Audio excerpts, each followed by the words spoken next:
thank you all for joining us today for this event looking at the future of economic crime policing. I think a really important juncture at which to have this conversation, given we've had a new government, they've reshuffled, and we have a spending review coming up. So I think it's a really important time to look at where the direction of travel goes on economic crime policing, an issue which is frequently in the news more than it ever has been to my knowledge. Just a little bit on how we're going to run the event today. We have our panel of speakers, which I will introduce shortly. The speakers will speak for around 10 to 15 minutes, followed by about half an hour of Q&A. As you can see, we are filming the event today. We will only be filming the panel session. The camera will be turned off for the Q&A to allow as free a discussion as possible. It will be still in the room, but we commit to you that it will be off, so your questions will not be filmed. The view of that filming will be put on our website in due course at rusi.org/CFCS. So if you wish to distribute that in the future, we will let you know on our Twitter channel when that's up. Just about our in-house rules about events, we go by RUSI rules, not Chatham House. Not that there's any rivalry between think tanks, but we think our rules are better. RUSI rules are any set-piece comments by the presenters are on the record. The Q&A is very much off the record, if we can be clear about that for any journalists in the room. So we follow that rule generally in RUSI. To introduce our speakers, we are very lucky to have some of the key leading voices on economic crime policing in the rooms with us today. Graeme Biggar is the Director General of the National Economic Crime Centre. For those of you not familiar with the NECC, as it's better known, the NECC was created in December 2018 to better coordinate the UK's response to economic crime. No mean feat there. Graeme was appointed Director of the NECC in January 2019, so happy first anniversary, and it'd be great to hear your thoughts after 1 year in post. Graeme brings with him a wealth of experience from his time as Director for National Security at the Home Office and previous positions in the MOD and Cabinet Office prior to that. Going down the panel, we have Commander Karen Baxter, who is the Commander for Economic Crime Operations at the City of London Police and the National Police Chiefs Council lead on fraud and economic crime. Prior to joining the City of London Police in 2018, Karen held a number of senior positions in the police service of Northern Ireland, mainly focusing on serious and complex criminal investigations.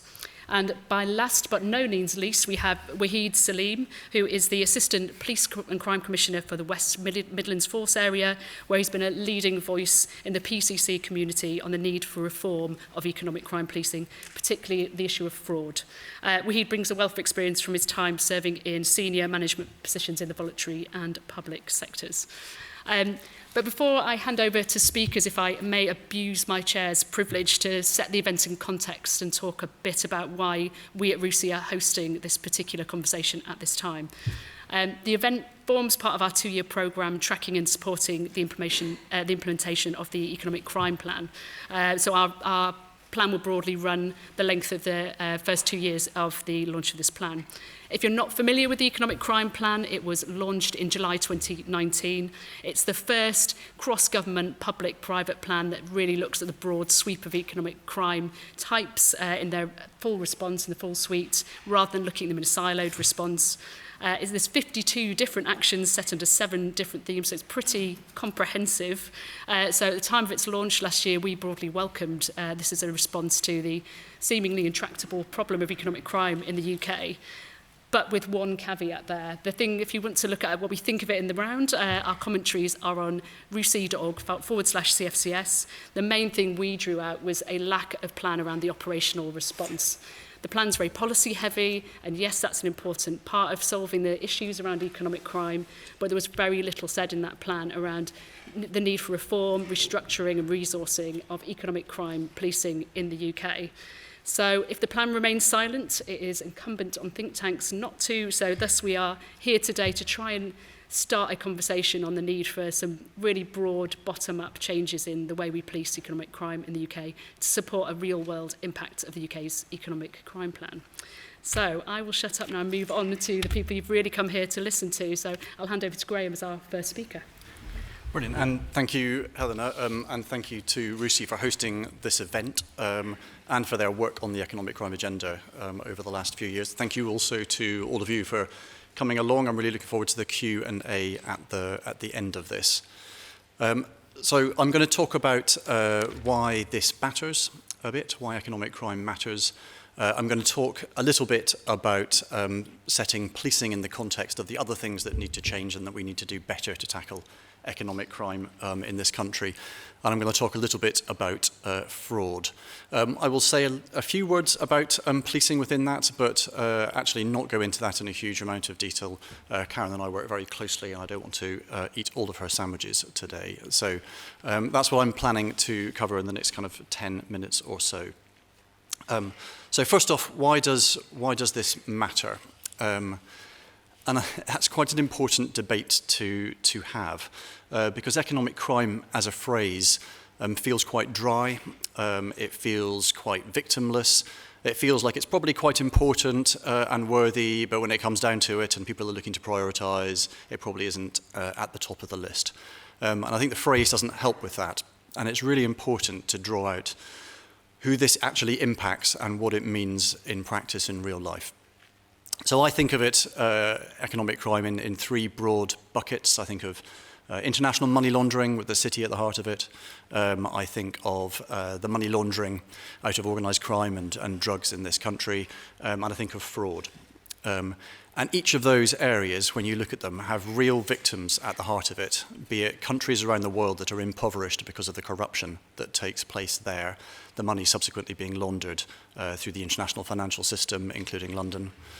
When you look at the money laundering that happens in the UK, a lot of that either from drugs or from fraud, there are absolutely victims at the bottom of that. With the drugs, it is behind the upsurge in serious violence on our streets. And if we can do something about the money that is coming out of that drug trade, we can have an effect on the drug market in this country. And then fraud, which I'll come back to later, quite clearly has victims. And they are not dying in the same way that a victim of murder does, obviously. But they are having really significant effects on their lives from money being taken from them. And fraud sometimes feels like a fairly light word, fairly dry word. This is theft, and theft of a particularly vicious kind. And unlike most other types of theft, it's a theft you can't really insure against. So people are having their life savings taken away from them, their life's work removed from them. So this really matters, and it's quite important that we think about how we communicate this to people, because we need to land it with the public and with government and with Parliament and in the media as something that really does matter. So that's, in my view, why it matters. Then just to set it in the context, Helena mentioned the economic crime plan. So the journey on this, in my mind, and I'm fairly new to this area, started in 2017 with the Cabinet Office review of economic crime, which concluded, amongst other things, kind of three main things. One, that the cooperation between law enforcement bodies was poor, that our understanding of economic crime threats was weak, and that the way we worked with the private sector was insufficient. Three pretty harsh conclusions, but I think everyone recognised absolutely correct. So a lot of things came out of that review. One of them was the establishment of the National Economic Crime Centre, which Helena referred to, which I lead, and which is designed, among other things, to try and address some of those challenges. But it also resulted, along with the small matter of the Financial Action Task Force midterm evaluation report into the UK, in the economic crime plan, which the Treasury and the Home Office jointly held the pen on, and which was published last summer. And that was, as Helena said, a really important attempt to pull together a private sector as well as a public sector view on what needed to change, and how, and particularly look at how those two sectors could work better together. I think Helena's challenge around the policing element of it is a fair one. I think the other challenge that could be justifiably laid at that plan is that it focused very much on money laundering, a really important challenge, one of two of the three that I mentioned, and said less on fraud. And I think that's one thing that the community that's working in this area has been collectively trying to address over the subsequent months. But it did set out 52 actions. The other thing I'd just gently challenge Helena on is that I wouldn't equate the operational response with the policing response. There's an awful lot that needs to happen that is more than just the policy, but that goes across a huge number of organisations. So I thought I'd just spend a couple of minutes talking about things that need to happen across the entire system rather than just in policing. And that can start with government, and it can start with policy, and it can start with legislation. And actually, I think the UK's laws when it comes to money laundering are pretty good now when you compare them internationally. I think fraud, again, has probably stood the test of time, and Karen may touch this as well, but it's been a while, and there are things to look at again, particularly around cyber offences and the Computer Misuse Act. But there's also a lot that government can do that isn't just about passing legislation, obviously. Part of that is about funding and the spending review that Helena mentioned that is coming up, and that's going to be really critical, and I'll come back to that. And part of it also is about the kind of corralling effect that government can have in pulling together all different parts of society and getting us working together. And that's really important, and it's particularly important in fraud. I think that's an area where we've not had enough of that recently and need to do better. So those are some functions for government. There are functions for regulators too. The Financial Conduct Authority has a really important role on money laundering most obviously, but also it touches on fraud as well. But money laundering, it is all over. It's not the only regulator that matters. There's the PSR too. There is also the ICO. So this is going to be really important to the way that we tackle financial crime, economic crime in the future, is our ability to share information between different organisations and do that well. And the way in which we stop or reduce the extent to which information is hacked from organisations and then reused to perpetrate frauds. So working well with those regulators is going to be vitally important too.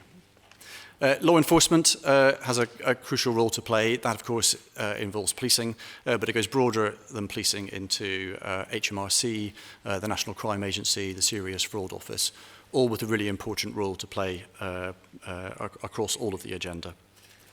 And then there's the private sector. And, I mean, that's an enormously broad phrase to use, and we often think about the banks and a kind of narrow definition of the financial sector when we are thinking about economic crime, and they absolutely have an important role to play, and they are playing a stronger role now than they ever have done. But I'll come back to it later again. There is other parts of the private sector that are equally important on money laundering, and absolutely other parts of the private sector that are important when it comes to fraud. So there is a big system there to corral, and that needs to happen absolutely at the policy level with government, but it also needs to happen at an operational level. So I'll go on and say a few words on fraud, and Karen will cover this in a bit more detail. But this is, as of this year, the biggest single crime type in the UK. It has grown over the last decade, unlike any other crime. That has happened because of the internet, on one hand, just enabling crime to take place at a volume, fraud to take place at a volume that it just could not do before. And it has sadly also been enabled by law enforcement as a whole, but I would say society as a whole, reducing its focus on fraud as austerity has bitten and people have focused elsewhere. That leaves us with a really significant challenge. Karen will talk about a number of elements of that, including the report that Sir Craig Mackey has recently published on action fraud and City of London Police and policing. So I won't touch on that further now. But there are three areas that I think are really important to the way we tackle fraud that Sir Craig didn't alight on in his report, and I'll just mention those. The first is leadership. I don't think we have had a clear single grip and a leadership of the fraud agenda across the kind of law enforcement, but also the banks, the financial sector, the private sector, and everyone in government who needs to work on this area. And I think there's a really important role for the Home Office to play there in taking a clearer grip of this at the policy level with other government departments. And I also think there's a really important role that the NECC itself can play in pulling together the operational community. And I think that would make a very big difference. The second thing that I think we need to do that wasn't so much in Craig's report is have a much stronger intelligence base for tackling fraud. At the moment, historically, we have tried to do it on the back of the reports that have come in from victims into action fraud. And they are really important. They provide a rich kind of source of information, and they are also things, reports that we absolutely need to act on for the victims. But it is only a small part of the intelligence picture that we need if we're going to be able to tackle fraud. There is other information out there in the banking sector, in the insurance sector, with telcos, that can massively help in putting together a richer picture. And then we need to use the covert intelligence assets that we have in law enforcement, particularly in the National Crime Agency, to build up a stronger picture. And that's really important, and that should drive two things. It should absolutely drive how we investigate and pursue criminals. And we'll say a bit more about that later, and certainly Karen will. But it can also drive more of the protect agenda, as we call it, how we design out fraud. So a better top-down, intelligence-based understanding of what is happening on fraud can identify the methodologies that are being used and can inform the actions that need to be taken, be it in the banking sector, with estate agents, with lawyers, with social media companies, to try and reduce the amount that fraud happens. So that intelligence is really important. The third and final area that I would cover is then that protect agenda. The fourth is pursue, and I'll say a little bit on that, but largely leave it to Karen. But there's an awful lot we can do there, and it comes in two parts. The first is a much stronger narrative communicating out to the public on the risks of fraud. There's been some fantastic work on that. Take 5, a really good initiative led by the Home Office with UK Finance and the banks and others communicating out to telling people just not to be rushed into decisions. When we actually mapped the comms activities that were happening on fraud, there are thousands out there, and they're not nearly as joined up and centrally governed as they need to be. So on the cyber world, we now have the National Cyber Security Centre providing one clear message out to the public on how to keep yourself safe from cyber attacks. We don't yet have that on fraud, and I think we need to do it. The second part of the Protect agenda is designing out fraud in the same way we've designed out car crime over the years and various other crimes. Clearly, criminals adapt, and car crime is kind of rising again as a result. But there is an awful lot we can do to design out fraud better. Some brilliant stuff happened in the banks already that has made good progress on that, but there is more to come, and we're working quite hard with the banks on what some of that might be. The intelligence base I talked about should then finally inform the pursue response that we have. And I said Karen will speak more on that in a minute. But that needs to be, from my point of view, both kind of top-down and bottom-up. There is the action that we can take on the basis of action fraud reports, individual victim reports, but then fed by the intelligence, and really crucially, we need to try and identify who the biggest groups and gangs who are persecuting fraud are, and absolutely go after them. Because we are not going to be able to investigate and bring to justice every single report of fraud. The biggest difference we can make is by going after those who are causing the most harm. So those are the main areas I was going to cover. I was going to leave you, before handing over to Karen, with just a few issues and things that we are puzzling over. One is how we get the balance right between fraud and cybercrime. At the moment, we have two worlds that have grown up slightly independently, and that has happened in government, in law enforcement, in the banking sector, everywhere. They are increasingly overlapping, and we need to work out how we can bring them together more effectively. The current government's manifesto committed to creating a national cybercrime force. That could be a vehicle for working out how we do that, but it's a challenge we have not yet wrestled to the ground. Secondly, we need to work out how we square the circle of the need with fraud to have a national reporting service. I strongly believe with Karen that that is the right way of doing it, but not disincentivizing local forces, local police forces, from feeling the need to investigate fraud themselves. But there is just a human behavior in the fact that the crime reporting comes in centrally, that people then don't feel, they don't put the pressure on the local forces to do something. And quite how we square that circle is an important debate to be had, and we could have today.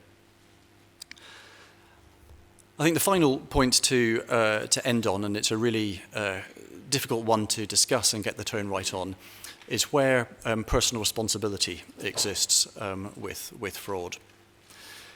And what we really don't want to get into is victim blaming, and we need to be absolutely clear that fraudsters now, the criminals involved in this, are incredibly sophisticated and can convince anyone to do what they want to do. They have good data, they have really thought through their understanding of human behavior, and they work very hard at that. So anyone can be a victim. But there are also some things that people absolutely should do themselves, in the same way that if you left your house, you would lock the door. If you left your car in a car park, you would lock it. We have, at the moment, very low interest rates.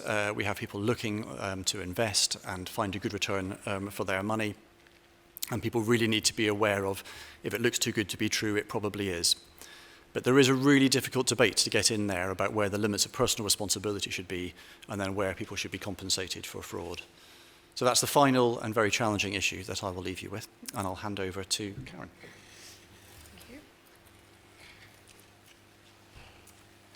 As Graeme has said, what I will look at now more is the policing response, but setting that in the context of the whole system.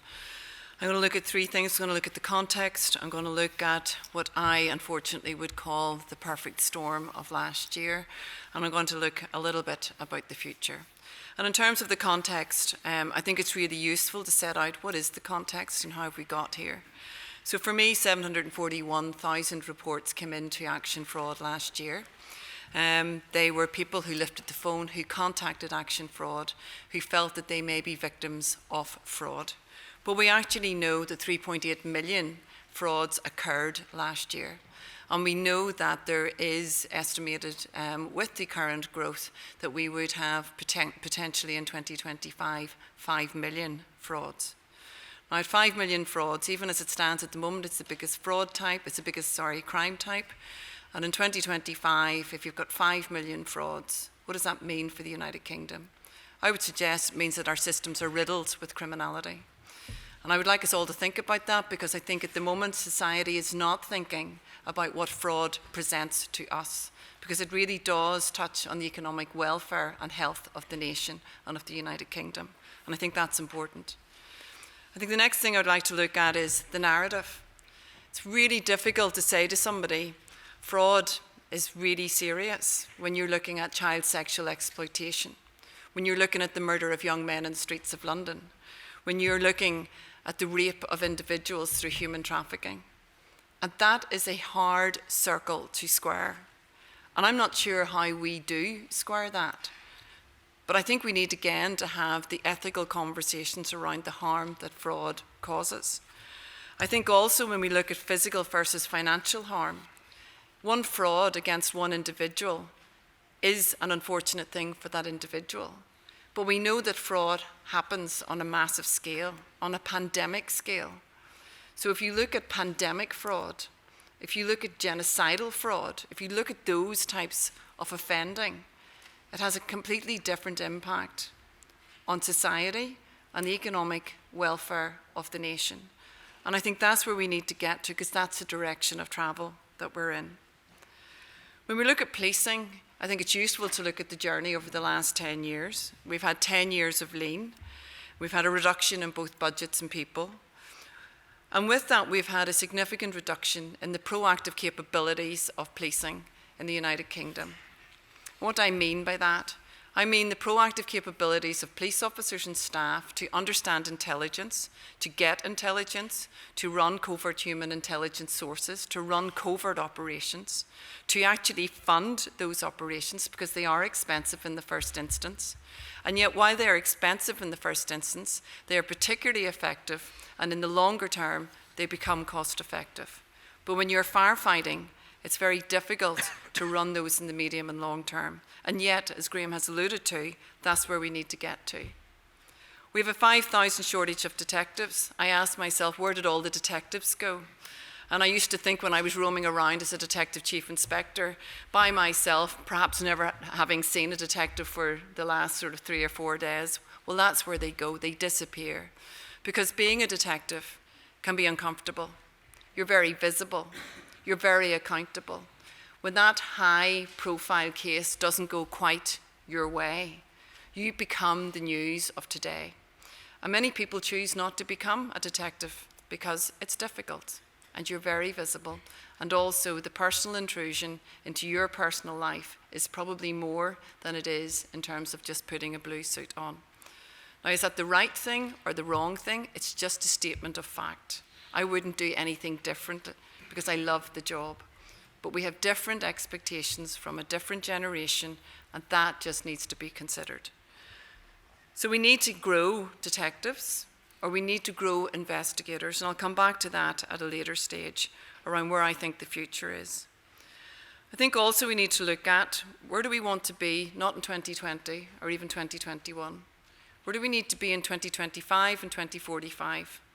Because the pace by which fraud is changing and moving is really entered into a pace which we have not seen in the last 5 to 10 years for some of the reasons that Graeme has talked about, particularly the cyber aspect, particularly the online. And therefore we need to start to think, where do we need to be in 5 and 10 years' time? Because if legislation is okay now, we need to ask ourselves, is it going to be okay in 5 and 10 years' time? Because it takes time to get good legislation, to get it well researched, to get it passed, and to get it enacted, and actually people familiar with that. And we probably don't do that future-proofing in the way that we perhaps have done in the past. And I would like us certainly to visit that, not just in policing, but as society. Finally, in the terms of the context, we have 1 in 6 police officers work in neighbourhood policing. Very visible, very noble, very commendable, and I'm sure my PCC colleague will say it's what they want. 1 in 200 works in economic crime. I would say that balance perhaps needs to be redressed. And where does the money go? Because when we talk about the narrative, to touch on what Graeme has spoken about, the money doesn't go to church and charities. The money that fraudsters use, and I'm going to challenge the term fraudster because we think in terms of fraudsters that it's some cheeky chappie who isn't that particularly harmful. Fraudsters are ruthless criminals who will do anything they can within their power to take your money and to take everything from you. We have had a case recently where a criminal group took over £900,000 worth from an older couple and left them with just under £200 in the bank.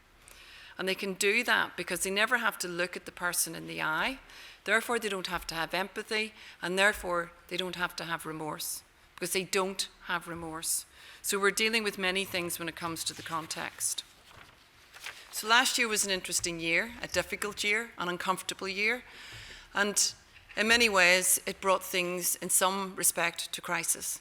However, I often say never miss a good crisis, and thank you the media for that crisis. But I think crisis is good because it starts to focus the minds of not just policing, it also focuses the minds of society. But we need to focus more the minds of society because I think we have many ethical conversations to have around what we should be doing in terms for financial crime and for how we police that. I think the perfect storm last year, we had a situation in August where we had certain criticisms around action fraud, and I'm sure you will all recall them. I certainly do. The one thing that I can say is that the people in action fraud who were at the cause of that were no longer there at the end of the day when I got the report, and they have never set foot back into action fraud, and nor should they, because the service that they were providing fell far short of what victims should receive. So we had that. We had issues around resourcing. We have had issues around finances. And as a result of all of that, we had Sir Craig Mackey lead a review. And I think the review has been really helpful because has it told me anything that I didn't know? Not really. But it has allowed the situation to be articulated independently and with clarity. And I think that's been a really strong step forward. But I'm going to read you, if you haven't read the Mackey report, and I think it encapsulates the issues. Fraud is a unique crime. It accounts for 1 in 3 of all allegations of crime. We are more likely to be the victim of fraud than any other offence. Latest losses that can be attributed to fraud amount to 130 billion. Most of the offences are committed in the use of internet. Many offences involve multiple victims based all over the country.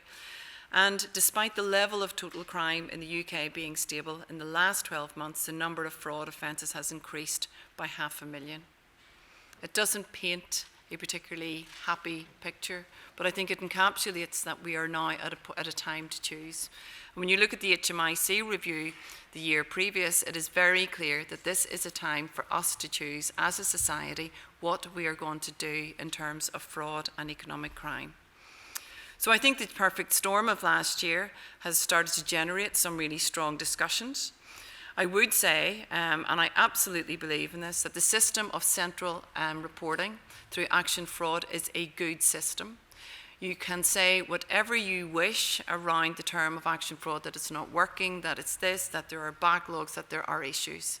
What I would say to you is if I was reviewing 43 forces in a response to fraud, I would explain to you now that you need to have one central system of reporting. And the reason you need that is that you need to bring that intelligence from victims into one space that you can analyse and understand. That is one part of the intelligence picture that feeds into the strategic threat assessment that Graeme has talked about. And bringing it all into the front end of the law enforcement system, what you have is that you have the ability to have call handlers to deal with victims who are stressed. The average time that a victim is on the phone is 19 minutes. I think the average time a victim is on the phone in policing is between 3 and 5 minutes. So therefore, these victims need a whole lot of different care. They need different attention. And I just ask you all to put yourself in the situation if you had worked for 30 or 40 years, you had all of your money stolen, because that's what happens. And you had maybe several, it doesn't matter how much it is, because it's your money. And if it was taken out of your account and you were left with virtually nothing, you would want something more than some automated system.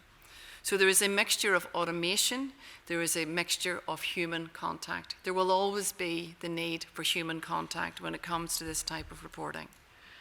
So I think instead of dissing the likes of action fraud and what we do, I think we need to build on it. It's a first generation. We need to get quickly to a second generation.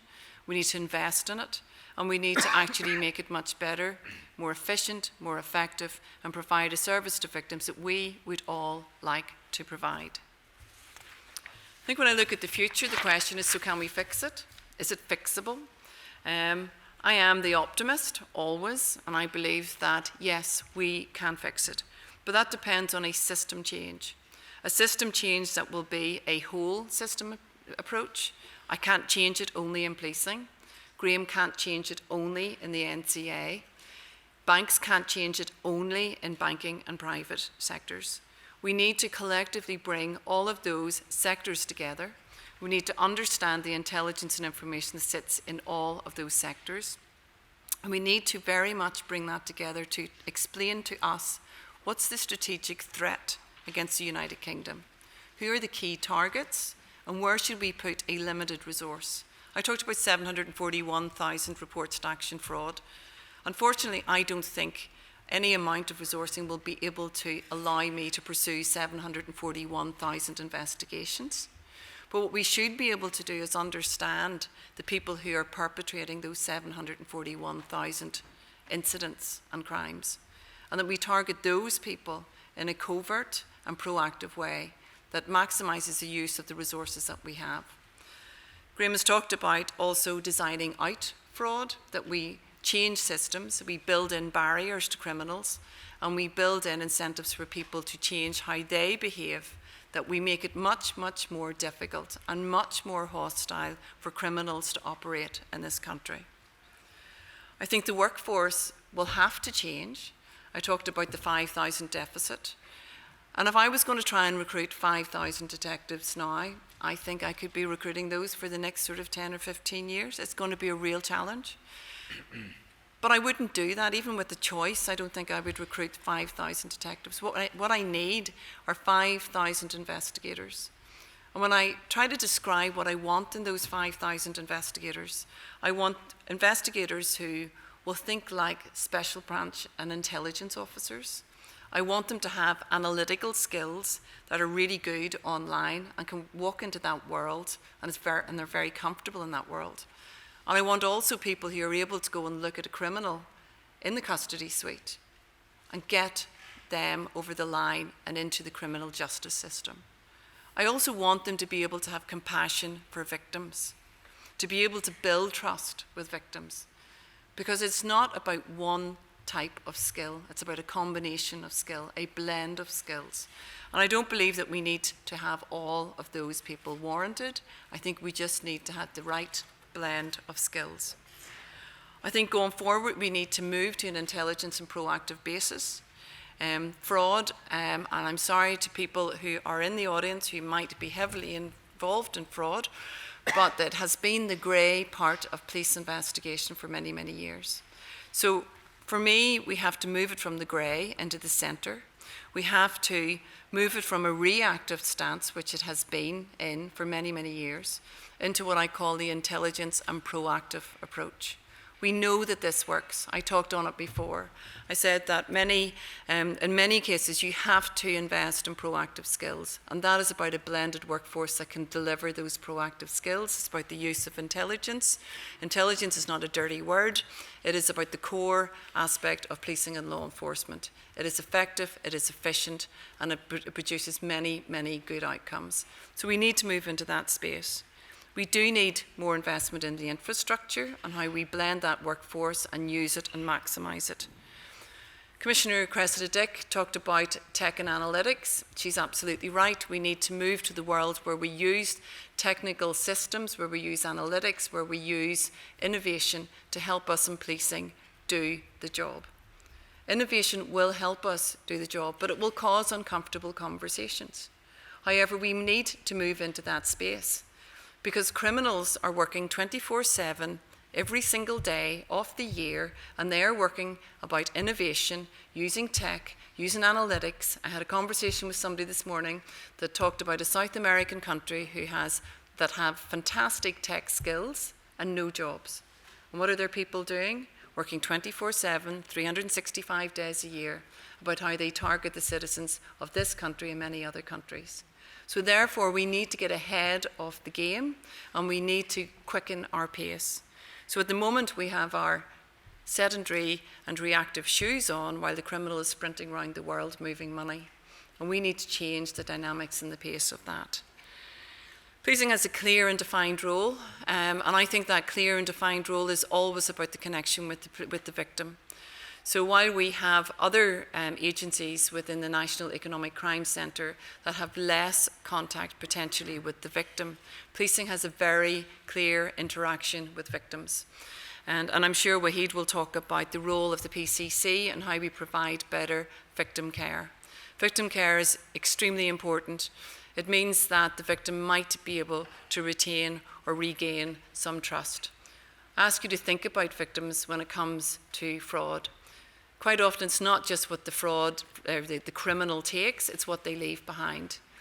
These victims, many of them, and we've overtalked the vulnerability issue, because many people will say it's just vulnerable people. It's not just vulnerable people, and I put that in inverted commas. Anybody can be the victim of fraud. Anybody in this room can be groomed.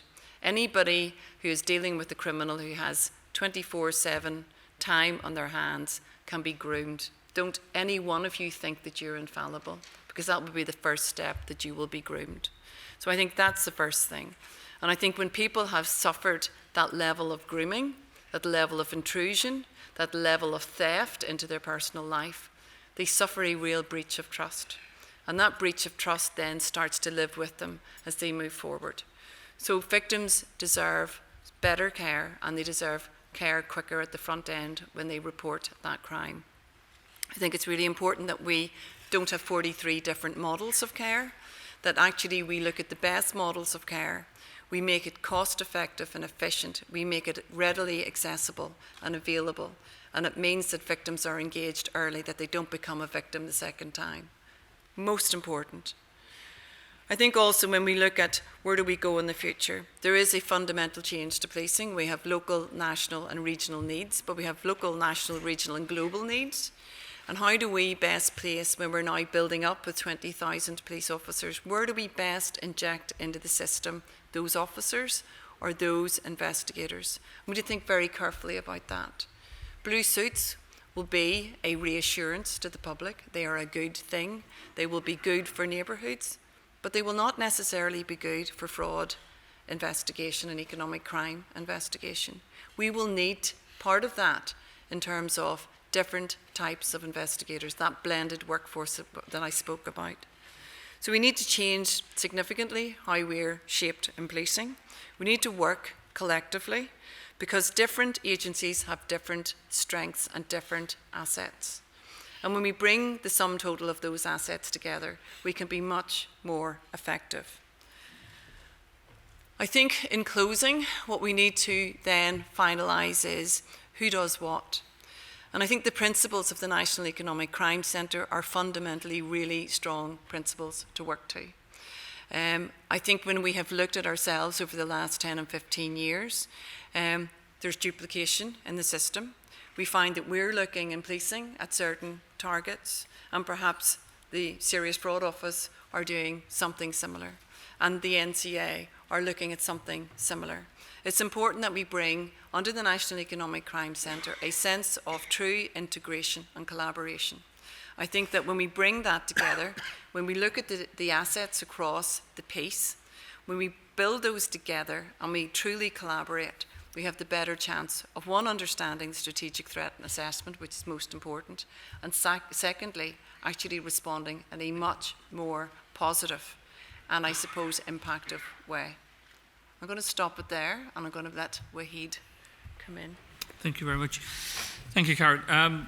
It's great to be here today, and thank you for inviting me. It's one of my first RUSI event, and I feel privileged to be among such a distinguished audience to talk about such an important issue. Although my main focus today will be on fraud, as Graeme said, economic crime also covers a range of other issues, including money laundering, purchase of assets, etc., which I will briefly touch on. I'm going to actually be a bit controversial in my talk today. I guess I'm allowed to because I'm politically appointed, and therefore I can say kind of what I want, as opposed to my colleagues on the panel who are certainly restricted in somewhat as to what they can and cannot say. But fraud affects everybody, from individuals to businesses to organisations and governments. We will either have been experience of being victims of or know people who have been affected by fraud, as fraud costs the UK £193 billion per annum. However, City of London Police, who are the national lead force here, estimated the cost of fraud is about 900 million. As Karen was saying, there's 3.8 million fraud cases in 2018, but the national reporting was about 714,000. What it shows is a significant underreporting of fraud, but also an underestimation of the cost of fraud by national policing statistics. I wonder if every fraud case was reported, if we would be able to even look at that, considering the fact that we are struggling to deal with the small number that is reported. I must say the response from fraud from policing perspective is derisory compared to when policing response to other major crimes such as counter-terrorism or acquisitive crime. The impact of fraud on individual victims can be devastating and profound from being victims of such a crime. For example, in West Midlands, the average loss to fraud was in the region of £50,000 over the last year. These are shocking and life-changing amounts of money for most people to lose, and it's largely being lost by vulnerable people who are being targeted by scammers because they are vulnerable. Let me tell you about Mr. Rogers from West Midlands. He reported a case to Action Fraud in July 2015 regarding an extension on his house to the value of £25,000. Most of the work was never completed, and items which were paid for were never supplied. The issue led Mr. Rogers and his wife to suffer from a great deal of stress and ill health, and on one occasion an ambulance had to be called. Having heard nothing from Action Fraud, Mr. Rogers sought support from Victim Support, who also contacted him on his behalf. Mr. Rogers then contacted the Police and Crime Commissioner in January 2016 on the recommendation of his local councillor, who we then made inquiries to the West Midlands Police Economic Crime Unit. They contacted Action Fraud and were advised in March 2016 that Action Fraud did not consider it to be a fraud and it was a trading standards issue. Whilst that may be true that it was a trading standards issue, it took eight months for an update on what had been done by Action Fraud. What we are seeing with the current fraud response is that we are neglecting our statutory responsibilities under the Victims Code of Practice, victims are entitled to be updated on progress of their case in a timely manner. More often or not, they are not.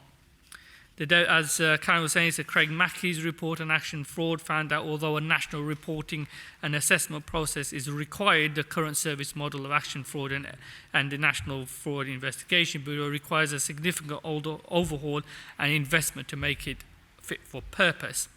I would actually go a bit further than that, and I would say that action fraud should be part of the local police force, the lead force on this case, and staffed by police officers and police staff within the policing governance framework, working to national policing standards and regulations similar to any contact centre in all police forces across the country.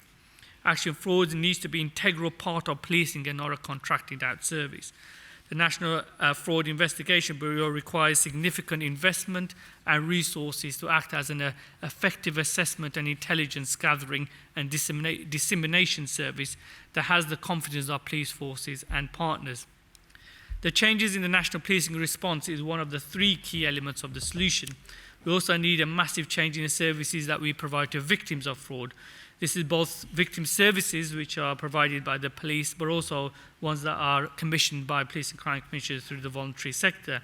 We can see small pockets of best practice springing up in this space, and I commend the City of London's Police Economic Crime Victims Care Unit, which is being piloted here in the West Midlands as well. But also in the West Midlands, we have a Protect coordinator for fraud, and we are investing in a Protect officer as well.